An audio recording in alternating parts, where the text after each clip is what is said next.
Okay, let's get started. We'll start with the Ram 1500 Express. I originally had a Nissan Navara NP300 and then I purchased the Caravan. We thought a 3.5 ton Caravan with a 3.5 ton ute, she'll be fine.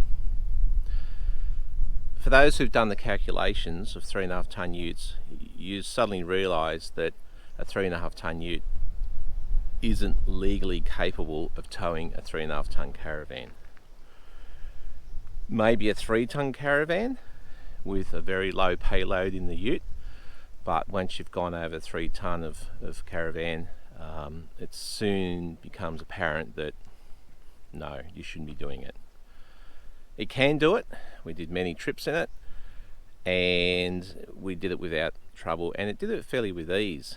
The only problem is, if you do have an accident and they prove that you're overloaded, maybe insurance is not covered, and also too, they're starting to weigh your setup as well driving along. So yeah, so once you've gone over a 3 ton Caravan, you're probably pushing the limit for your 3.5 ton utes.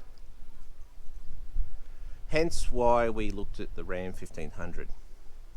We did look at a few other options, but again, when you do your calculations, anything that has a 3.5 ton towing capacity is becoming very limited when you tow a 3.5 ton Caravan. The Ram 1500 is said to pull 4.5 ton. So we looked at one of these Rams and yes, it's amazing. It has the 5.7 litre Hemi V8 petrol engine. I normally run 98 unleaded in it. I do run 95. I did run 91 when towing, but yes, you can certainly feel the difference in fuel. So try and stick with 95 or 98. Let's have a little look under the bonnet at one of these Ram 1500s. That's your Hemi 5.7 litre V8 petrol. These Rams are brought into Australia through Ram Trucks Australia and assembled, well, disassembled and reassembled down in Victoria. Apparently 8 hours, I believe.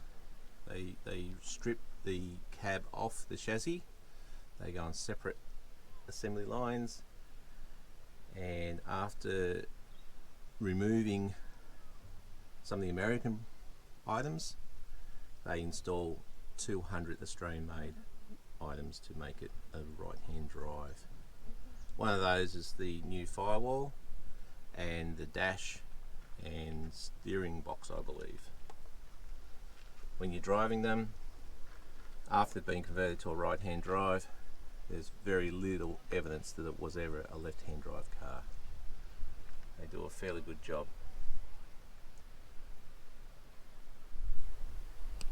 Rightio, well, we might as well start at the front. Now this is not a showroom condition car. This is a car that has been on the road now for over 4,000 k's on this road trip. We've come across from the east coast of New South Wales and we're over in the Eyre Peninsula of South Australia. It hasn't been washed and it has probably picked up every bug that you can find. It's been on the road. It's been on just about every dirt road in the Eyre Peninsula. It's been on just about every beach that I could find on the Eyre Peninsula, and it's certainly in its natural habitat.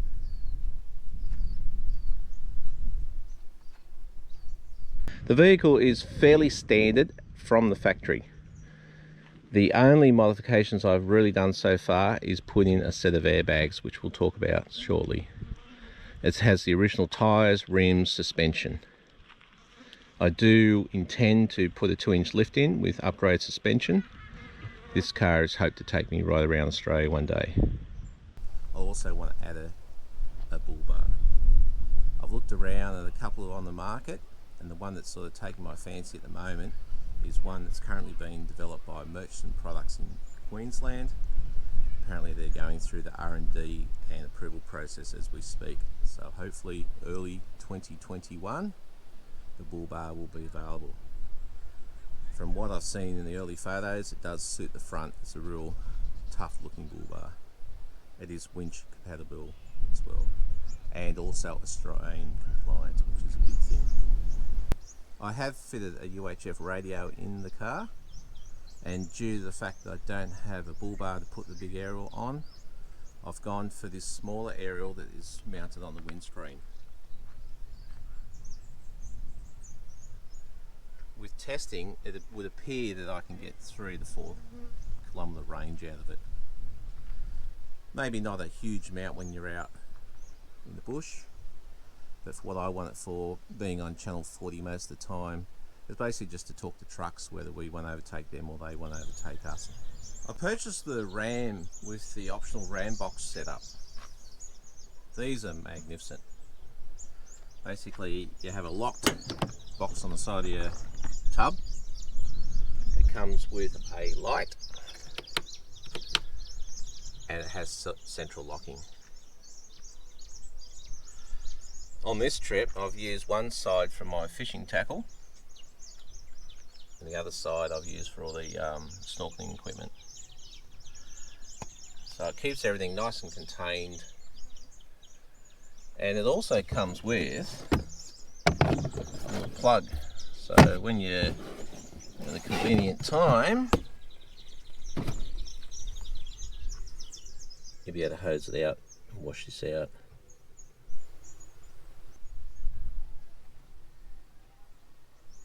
Yeah, so on this side we have all our snorkeling equipment. Like I was saying, it just keeps everything in the one spot, and you can just chuck it in there when you finish with it. Very, very handy.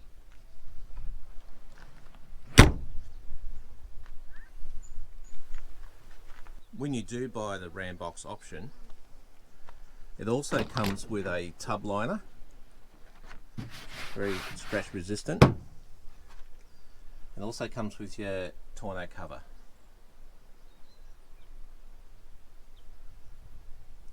Which basically, if you can see it, you unlock it.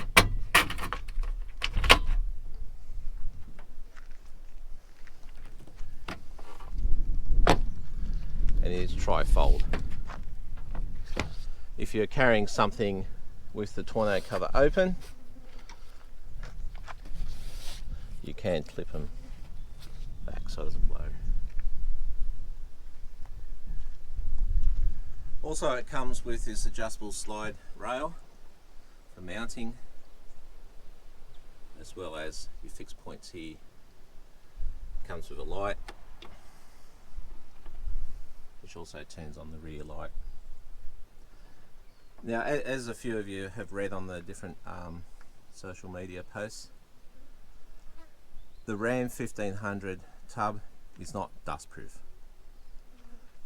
Now, I wouldn't say it's got a lot of dust in it, from knowing the amount of dusty roads that we've driven on, probably 300 k's of dirt roads at least.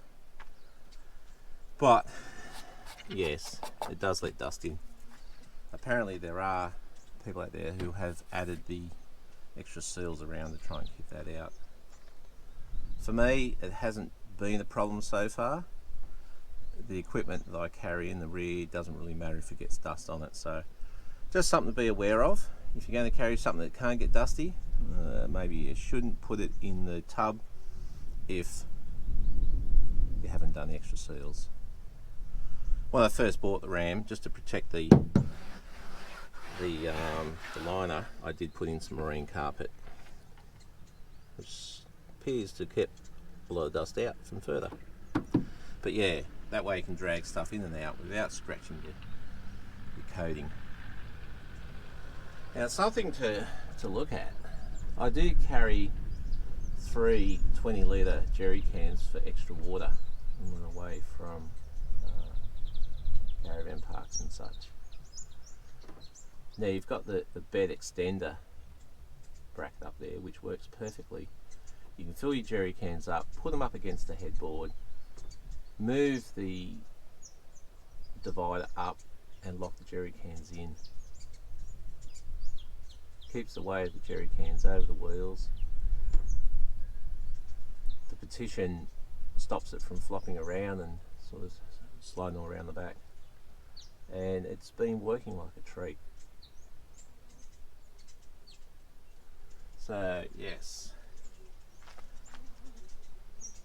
tub liner, the trifold tonneau cover and the ram boxes all come standard when you get the ram box tub option.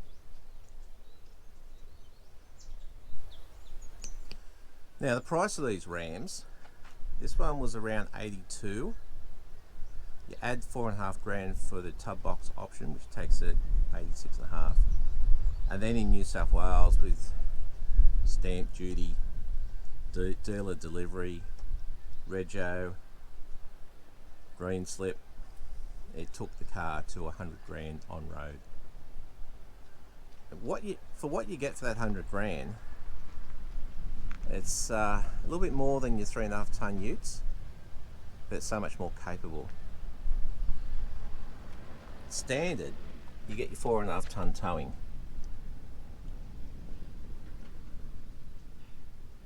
Now I've added the DO35 Hitch bracket on the tongue, and I've also added a lock, so when we're away from the car you don't have this sort of missing when you come back, so you can actually hitch up. What I've also bought from out of town, 4 drive, Barnsley near Newcastle, is the extra bracket. Normally this car comes standard with your 12-pin plug, but what you do is you unscrew this off the normal mounts of the tow bar, add this accessory bracket, and then with that you can put on your rear camera connection, your Anderson plug for 12-volt charging, relocate your 12-pin plug, and I've also added some airbags from the Airbag Man. They were $400 delivered. It took about 4 hours to install, and it keeps the rear of the car nice and stiff. Now with a 3.5 ton van loaded, your tow ball weight should come around 10% of that, so that's 350 kg. Now that's a very important amount of weight that you need to add to your payload of your car calculation to work out if your car can carry the weight. So as a rule of thumb, your tow ball weight of the Caravan is 10% of its overall weight. Caravan is 3.5 ton. Tow ball weight should be about 350 kg, which goes on the back of the car. So when you've got a payload of most utes around 900, straight away you're going to lose 350 kg of that payload.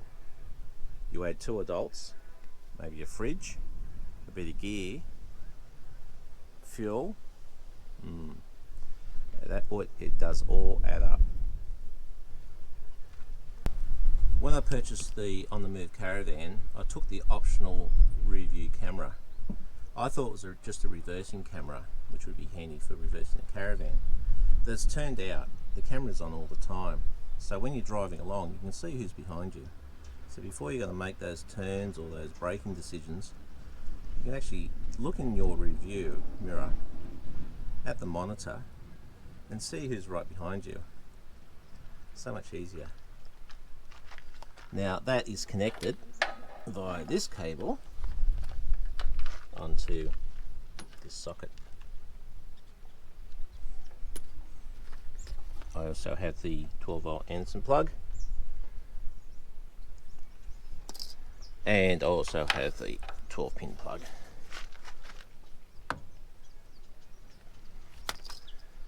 Well, also is your breakaway system. So basically If for some reason the caravan becomes disconnected from the car, which shock horror, I would hate that to happen, this cable here, which attaches to the mounting hole, pulls the pin, applies the brakes. Now there's a 12-volt battery in the Caravan which supplies that voltage to apply the brakes. Now you need to monitor that voltage to ensure that that battery is charged, because there's no use if all goes bad, the battery is discharged, then well, the Caravan's just going to go on its merry way down the hill. Now in New South Wales we're allowed to have a Wi-Fi connected breakaway battery monitor.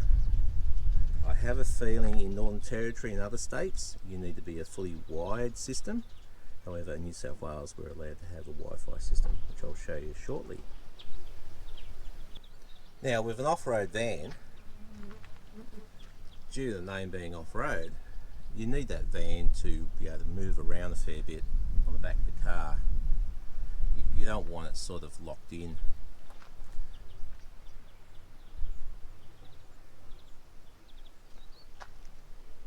The type of hitch that this van does use, and there are a couple on the market, it's called the DO35. And basically you have a cap and you open the pin and this clips onto that and you close the pin, as simple as that. What I do have at the moment, because we're going away from the van at times, is we have this lock. So a bit of a deterrent, so someone doesn't want to borrow your van while you're away. But normally there'd be a hole there, this goes onto there, put your pin, clips together, and it's fully articulated, so it allows the Caravan to free movement this way and this way. Of course road type vans, they just use a normal hitch because they sort of just travel along the bitumen, but off-road vans go a little bit more extreme, so you need a little bit more freedom in your movement.